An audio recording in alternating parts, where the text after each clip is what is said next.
Hey guys, what's up? This is Big coming to you from G&A today. So what I want to do in this video today is we're going to do a comparison of these two rifles, the GSG 522 to the ISSC MK22. Now in most of my other versus videos, they're incredibly long. They're way too long, and I know that.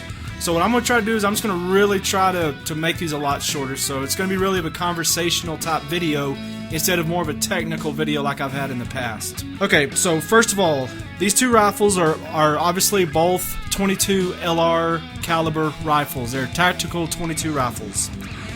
Now, the GSG is made by German Sports Gun in Germany. You can see right there, made in Germany. The ISSC is designed by ISSC. It's not made by ISSC because ISSC is an Austrian company, and this rifle is actually made in Germany as well. And honestly, from what I've read from people who really know more about this than I do, and from my own looking at these two rifles, this rifle is probably made by GSG. Because ISSC is Austrian, this says made in Germany, and I'm going to show you there's quite a bit of things that are very, very similar, some things identical in these two rifles right here. Okay, some tactical 22s are just made on their own, and they're not made to really look like anything, but both of these rifles are. Well, especially this one, the GSG 522, it was originally the GSG 5, and it was supposed to look like the H&K MMP 5. They were sued by H&K, so they kind of had to change some things about the design to make it not look like the MP5. Now, the ISSC, they don't say that it's supposed to look like a SCAR, but obviously it's a SCAR clone. Okay, so what are these two rifles made of?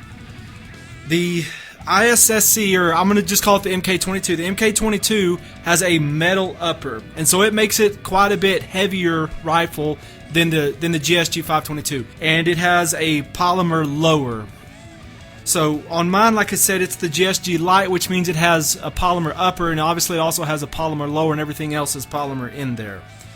So the MK22 is a quite a bit heavier rifle than the 522.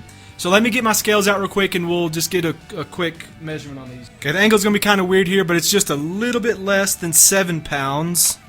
And the 522, you can't see it, it's nearly going straight down, which means it's right at 5.5 pounds, because mine's 11.5 scale. Now, both of these rifles are safety checked. They both have a snap cap in them. So we're good there. Alright, let's talk about variants here. Now, the MK22 has quite a bit of variants, and it actually comes in a different color. It comes in a desert tan. I believe that's the only other color. But you can get compliant variants of the MK22. Where it has a fixed stock and 10-round mags and all those types of things. On the 522, I don't think that it has any compliant models. Well, yeah, I guess so, because like this one, you can buy the fixed stock, and then you can get a 10-round mag. So yeah, you can get a compliant model on that. And I'm not sure about the overall length on that, but I'm sure it's going to fit within the 26.5 inches, I believe, that overall that it has to be for California. So both of these have quite a bit of variance. Now, on the MK22, really there's no appearance differences in the variants. The only difference is going to be the color and then the size of the magazine and whether the stock is fixed or not. But other than that, there's not going to be any appearance differences. On the 522, you can get it with the fixed stock like what I've got here, or you can have it with a collapsible stock. So it can have either one of those. And also, mine is the SD model, which is a German word, the SD is a short for the word that means to silence. So it has this fake silencer on there, and you can get one that has kind of the smaller looking silencer.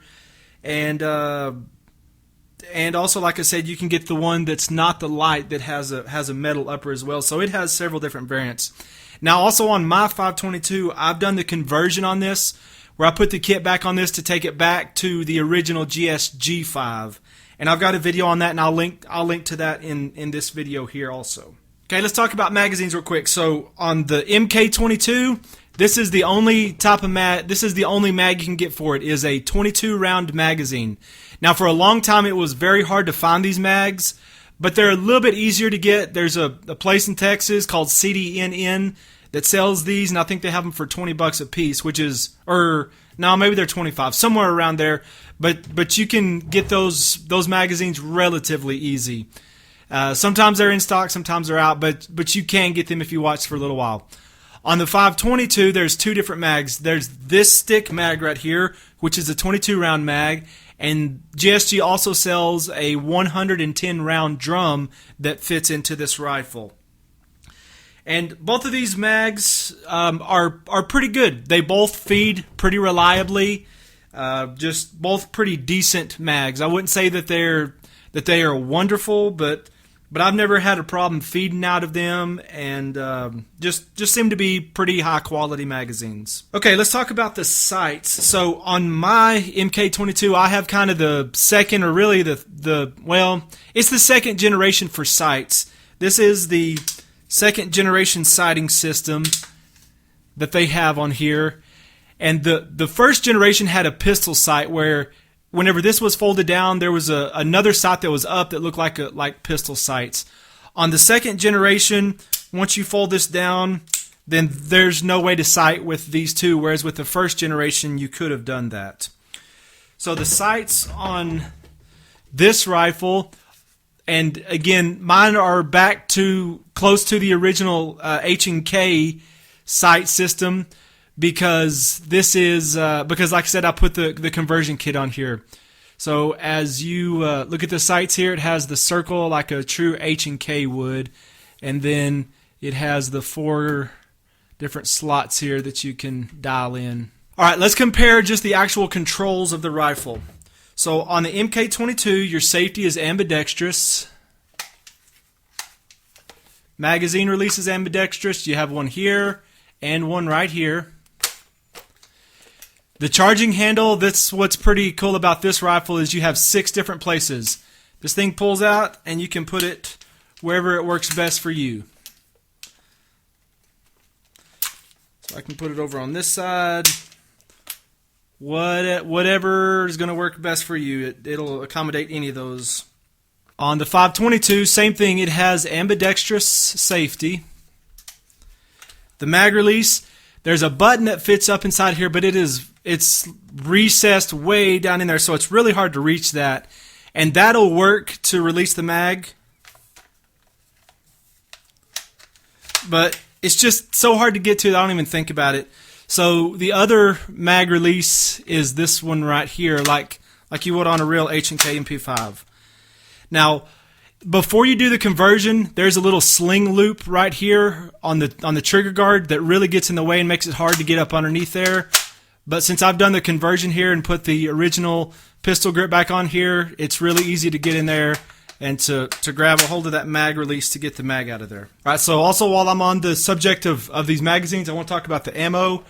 I've shot Automatch, shot Winchester White Box, Remington Golden Bullet. Primarily, that's what I've shot through both of these rifles. I have shot some better stuff like Mini Mag and CCI AR Tactical, but typically it's been these two, really, Winchester White Box and Remington Golden Bullet. And of course, whenever this was giving me problems, it didn't matter because it wasn't ammo related, really. It was a problem with the firearm with that firing pin return spring. But after I ran those 6 mags through it, I was running both of these through it. And with that, it ran perfectly. And of course, with this one, it has always run perfectly. And I've run all of this ammo through it. So as far as what I've experienced in both of my rifles, and after I've gotten this one fixed, neither one of them really is ammo sensitive. They both are able to feed it and able to shoot it pretty reliably and able to cycle the action pretty good with any of the bulk ammos, even the cheaper stuff.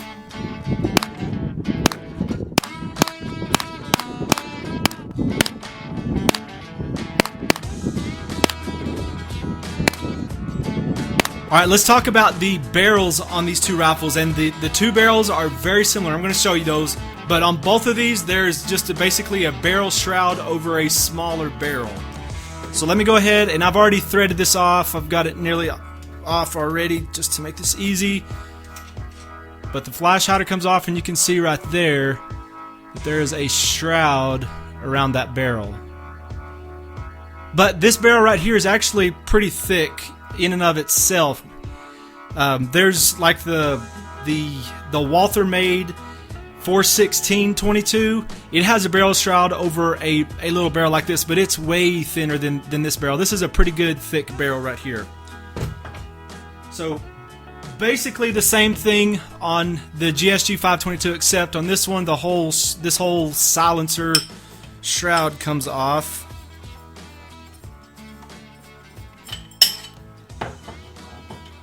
And you've got, again, this thin barrel. Although, again, same thing, it's a pretty thick barrel. As you compare these two barrels, I think they are identical barrels. They're same in diameter. This one looks like it kind of has more of a blued finish to it. This one's more of a stainless steel looking color, but I think the barrels are the same on there. So again, this is one reason that I'm saying that I think both of these are made by GSG, because the components on here are so similar. And I'm about to show you another thing that makes both of these, makes me think that they're made both by GSG. Alright, so on the 522, it looks like it's about 0.47. And on the MK22, 0.47. So basically, here's your two muzzle devices. This is off the MK22. This is off the 522. Now, on the MK22, there is an adapter that's sold that will allow you to adapt from this. And I don't remember what this threading is exactly, but it'll adapt from here to standard 1/2x28 thread, so that you can put any kind of a flash hider that you want on there. On this one, I don't know if these threads are the same. They look like they're the same, but the problem is, obviously, is that you have all of this space right here. So really, it's not even practical on the 522. There's just no way really to adapt that. All right, so let's talk about the trigger pull on these, and I'm gonna show you in a second. But the two lowers are nearly identical. So really, both of them, they have really the same trigger pull. And I've used my trigger pull gauge, and of course, it's not always perfectly consistent. But we're talking anywhere from 4.5 to 5 pounds, maybe a little bit more than that, but somewhere in that neighborhood. And I do have my snap cap in here. And it's on fire now. So I'm going to show you where this thing breaks. And it's not the greatest trigger. I'll just say that. Both of it, and like I said, both of them have the same trigger pull basically. And it's not the greatest trigger, but it's okay. So right there is just that you feel a little bit of resistance, then it kind of gets to there and it clicks to that. Then you feel a little bit of sponge, and then it breaks right there. And that's as far back as the trigger will go right there.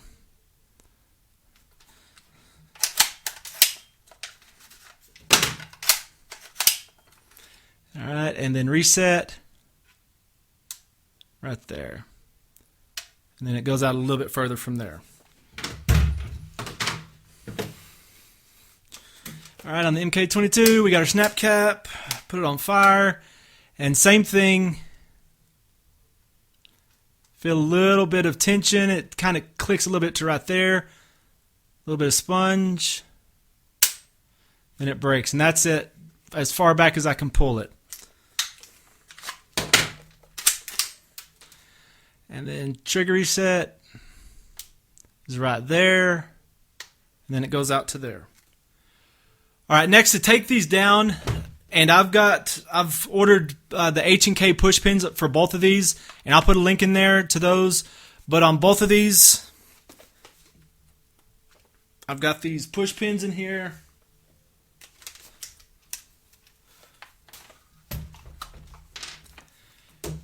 And then on the MK22, the lower just pulls straight off once those two pins are pulled out right there. So very easy on that. And then from there, and I'm not going to go through this whole process, but you would take out this little bolt right here, and this whole butt plate comes off. Then you pull your bolt out, then you can get in from there.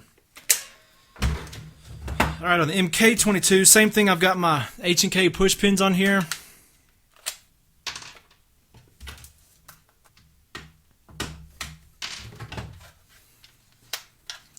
Alright, the buttstock slides off.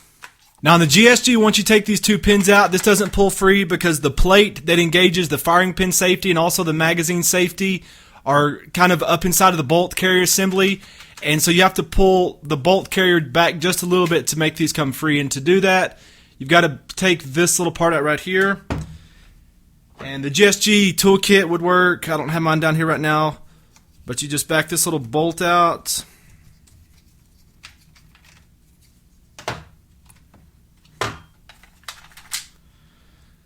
That comes out. That little lead piece falls out right there. And then from there, my bolt carrier assembly can pull free, so I'll be able to pull this back, and it pulled that back a little bit right there. So it takes a little bit more work to get the lower off of this one. You have to take that one extra bolt out there. But really, it's the same thing on this, because to be able to get down the barrel there, that's what you'd have to do. And to do the same thing, there's a bolt you have to take out here also. In fact, there's two other screws also that you'd have to take out on this one. So anyways, there's a little bit of work there. But what I wanted to do is I wanted to show you how similar these two lowers are. And I've taken both of these apart, and I've got videos on that of doing the conversion on this, on the GSG, and then doing the washer mod to try to get the ISSC to work. And I've got two videos of taking those apart, and you'll be able to see in that how similar these two lowers are. And you can just see how similar they are. As you look right here, you can see this plate engages the firing pin safety. You can see those hammers are the same. The magazine safety, which, by the way, both of these have magazine safeties, but you can take this little part out if you don't want that. And they're nearly identical. There are a few parts that look a little bit different, but it's obvious that the same company makes both of these trigger assemblies, because it's not like an AR-15 trigger where it's just very simple parts and everybody makes them look the same. This is kind of an intricate trigger system, and they're just so similar. So this is the other main reason that I think that both of these are made actually by GSG. And also, before I did the conversion, this safety looked exactly like this safety right here. You can just see the colors on the fire and safe, those yellow dots right there, the red on the fire, the white on the safe. They're just nearly identical. Neither one of these are incredibly easy to take apart like a true AR-15 replica would, like the Smith & Wesson MP1522, but they're not incredibly difficult either, kind of like the Mossberg 715T, which you have to take out about 13 screws to be able to get things apart to kind of work on stuff.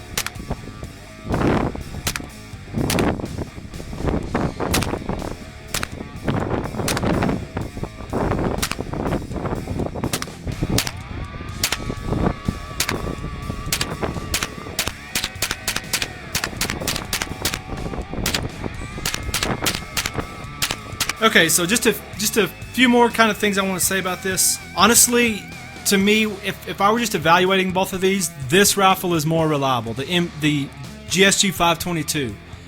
The MK22 gave me lots of problems at first, and I finally figured out what the problem was. And I've got several videos about that. I'll link to that. But just to cut to the chase, the problem is in the bolt, the firing pin return spring is too stout. It puts too much pressure on it, and it doesn't allow the firing pin to go forward far enough to strike the primer on the cartridge. And it's just over-engineered is the problem.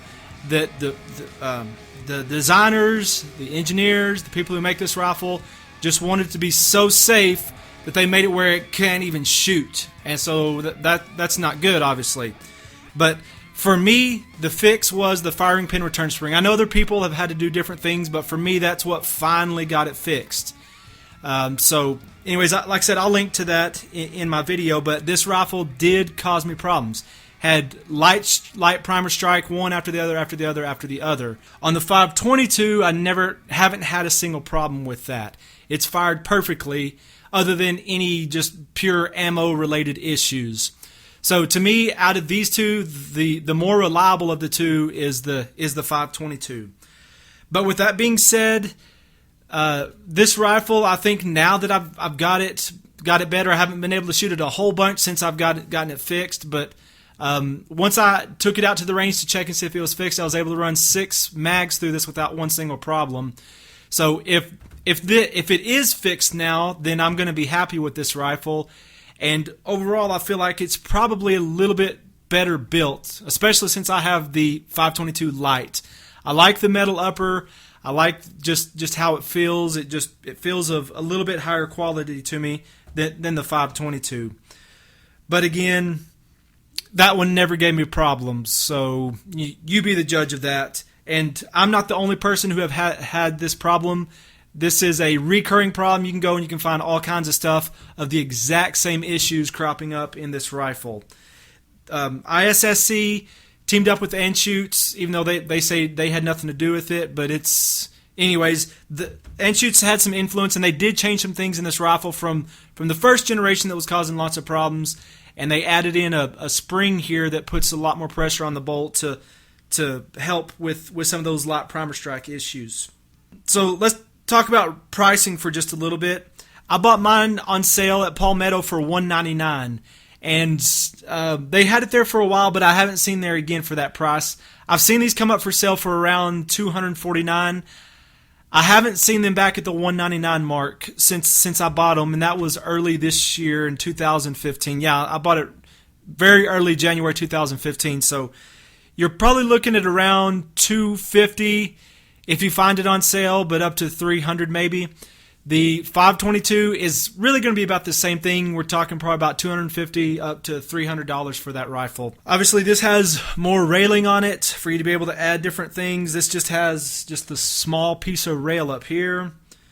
I like that all of these have the collapsible stock unless you need the compliant version. It has where you can raise your cheek rest. It just has 2 different settings here.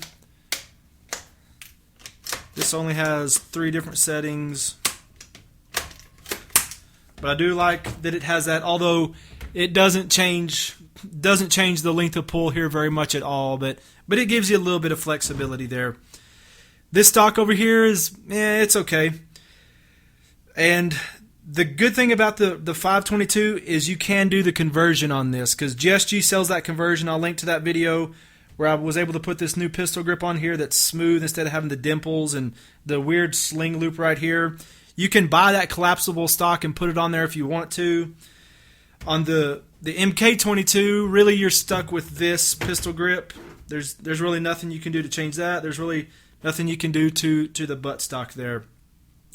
So there's a comparison of those two rifles. I hope that if you're thinking about buying either one of these, that maybe this will kind of help you to make up your mind about which one of these two would be the best for your collection. Again, this is B coming to you from G&A Today. Thanks for watching.